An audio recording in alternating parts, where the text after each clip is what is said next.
আর হাতের মধ্যে নিলে এই দেখো, খালি আওয়াজটা শুনুন, এতটাই মুচমুচে হয়েছে ধোসাটা। নমস্কার বন্ধুরা, সুপ্রিয়া কিচেনে আবার আপনাদের সবাইকে স্বাগত জানাই আর একটা রেসিপিতে। আজকে দেখুন আমি একটা কাঁচা আম নিয়েছি, কাঁচা আম দিয়ে আজকে ধোসা বানাবো। ধোসা অনেকেই খেতে ভালোবাসি, আর ধোসা একটু টকটক হয়, আর কাঁচা আম হালকা একটু টকটক, তো বেশ ভালো লাগবে খেতে। তো আপনারা পুরো ভিডিওটা স্কিপ না করে প্রথমের থেকে শেষ পর্যন্ত দেখবেন, আশা করছি আপনাদের ভীষণ পছন্দ হবে। আর যে সকল বন্ধুরা ইউটিউব চ্যানেলে আমার ভিডিওগুলো নতুন দেখছেন, আপনারা প্লিজ বন্ধুরা সাবস্ক্রাইব করে পাশে থাকবেন, আর ফেসবুক পেজ থেকে দেখলে পেজটিকে ফলো করে পাশে থাকবেন। আমি কিন্তু এই ধোসাটা একদম ইনস্ট্যান্ট বানাবো, চটজলদি হয়ে যাবে। ধোসা বানানোর জন্য এখানে আমি নিয়েছি চালের গুঁড়ো, তবে আপনারা চালের গুঁড়োর পরিবর্তে কিন্তু সুজি নিতে পারেন, বা চাল নিলে 3-4 ঘন্টা ভিজিয়ে রাখতে পারেন। তো আমি এক্ষুনি বানাবো, সেই জন্য চালের গুঁড়োটা নিয়েছি। এখানে নিয়েছি আমি সেদ্ধ চালের গুঁড়ো, হাফ বাটির একটু কম। জল দিয়ে দেবো অল্প পরিমাণে, এইভাবে রেখে দেবো। কাঁচা আমটা খোসা ছাড়িয়ে নেব।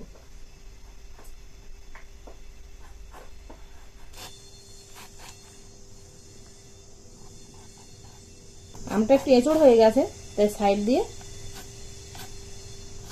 কেটে নিয়ে ঠিক এরকম টুকরো টুকরো করে নেব। আম কেটে নিয়ে পরিষ্কার জল দিয়ে ধুয়ে নেব 2-3 বার। এবারে কেটে রাখা আমগুলো চালের মধ্যে দিয়ে দেবো। স্বাদ অনুযায়ী লবণ দেব, ময়দা দেব 3 চামচ।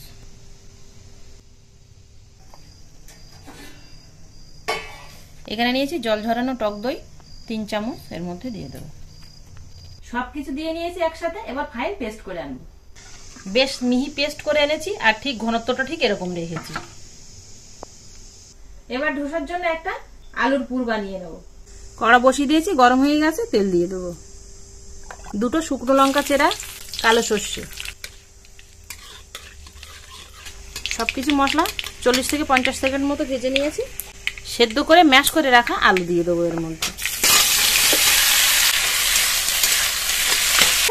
আদার কাঁচা লঙ্কা থেঁতোটা দেওয়া হয়নি, তাই সাইড করে নিয়েছি আলুটা আমি, এইখান মানে এক সাইডে দিয়ে দেবো, দিয়ে একটুখানি ভেজে নেবো। সাইড দিয়ে যে তেল বেরিয়েছে একটু, এই তেলের মধ্যে ভেজে নেবো। আদা আর কাঁচা লঙ্কা থেঁতোটা কিন্তু বেশ দেখুন এরকম হালকা একটু ব্রাউন কালার করে ভেজে নিয়েছি। এবার এই মশলার সাথে মিশিয়ে নেব। দিয়ে দেবো 1 চিমটি হলুদ গুঁড়ো। ধোসা মানেই কিন্তু কারি পাতা দিতে হবে, তাহলে ভালো লাগে খেতে, কিন্তু আমার কাছে নেই, তো সেই জন্য আমি দিতে পারলাম না। তো আপনারা কিন্তু অবশ্যই দেবেন। আমি আবার আপনাদের বলছি, লবণ। যখন শুকনো লঙ্কা আর সর্ষে দেবেন তখন কারি পাতাটা দিয়ে দেবেন। ধোসার জন্য আলুর পুরটা কিন্তু একদম রেডি হয়ে গেছে। এখানে নিয়েছি বেকিং পাউডার, 1 চামচে 3 ভাগের 1 ভাগ দিয়ে দেবো। বেকিং পাউডারটা দিয়ে ভালো করে মিশিয়ে ধোসা ভাজার জন্য তাওয়া বসিয়ে দেবো। তাওয়াটা গরম হয়ে গেলে ওপরে একটু সাদা তেল দিয়ে দেবো, শুধু সাদা তেলই দেবো কিন্তু, আর কিছু না। এবার ব্যাটারের থেকে 1 হাতা নিয়ে এইভাবে গোল রাউন্ড শেপ দিয়ে নেব। আমি কিন্তু প্রথমবার বানাচ্ছি, তাই একটু ভুল হতে পারে।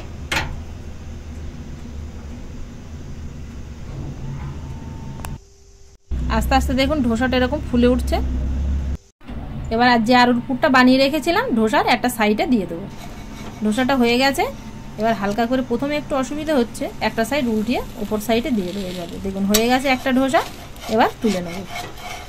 আর খুবই মুচমুচে হবে এই ধোসাগুলো, কিন্তু আর খেতেও সেরকম টেস্টি হবে। এই একটা হয়ে গেল। আবারও তেল দিয়ে দেবো অল্প পরিমাণে, আর ব্যাটার দিয়ে দেবো। আবারও ঠিক একইভাবে রাউন্ড শেপ দিয়ে নেব।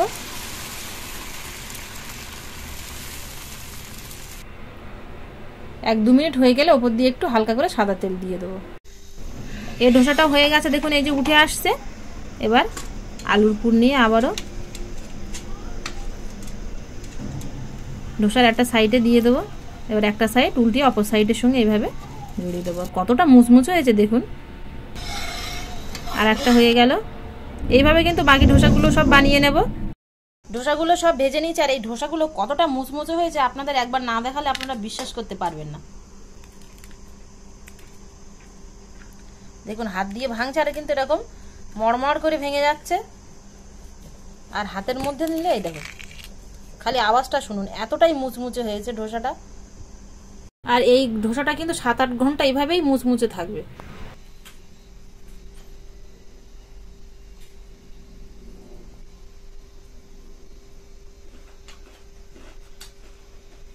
দারুন দারুন, অসাধারণ হয়েছে খেতে বন্ধুরা এই ধোসা আমের। আপনারা আমার মতো একবার বানিয়ে খেয়ে দেখবেন, আশা করছি আপনাদের ভীষণ পছন্দ হবে। এতটাই টেস্টফুল হয়েছে, একবার না খেলে বিশ্বাস করা যাবে না। চাটনি দিয়ে কিন্তু আপনারা খেতে পারেন, দারুণ হবে খেতে। কিন্তু আমি চাটনি ছাড়া কিন্তু শুধু আলুর পুর দিয়ে এই ধোসাটা খাচ্ছি, আর সত্যি অসাধারণ হয়েছে খেতে বন্ধুরা। তবে আপনারা চাটনি বা আলুর পুর দুটো দিয়েও খেতে পারেন, দারুণ হবে খেতে।